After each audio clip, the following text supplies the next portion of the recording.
stage. Good morning, ladies and gentlemen. For most Chinese students, examinations are always serving as a ghost, keeping haunting us.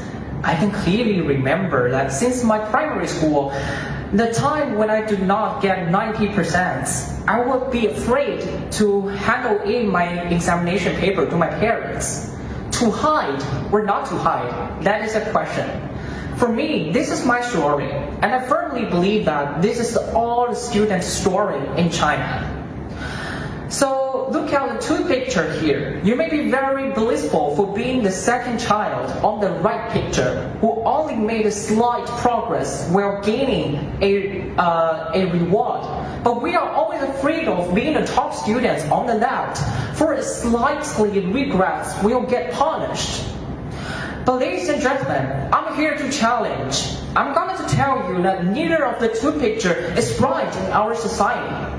Let us dig further into our educational evaluation system.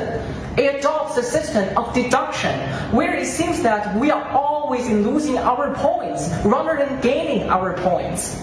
It sets a stage that is so unfair for us to perform. It seems that we have original 100% for us to squander, but in reality, what our efforts is not to be deducted from the expectation, but our efforts is accumulated, and our progress really counts.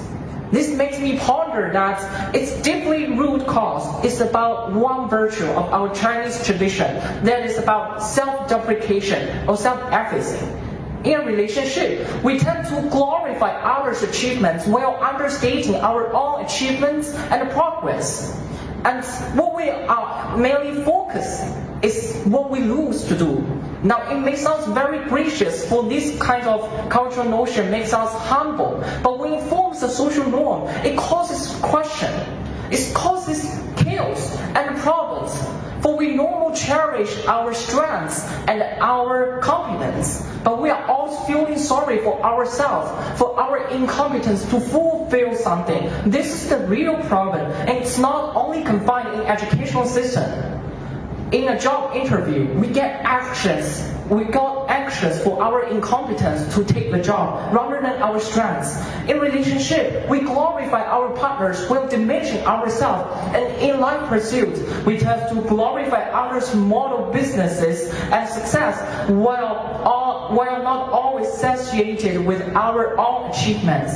Ladies and gentlemen, what really matters is not about what we fail to do, but what we are able to do. And I believe this philosophy is not confined in education, but in culture, in self-recognition, and finally in our way to success. Thank you.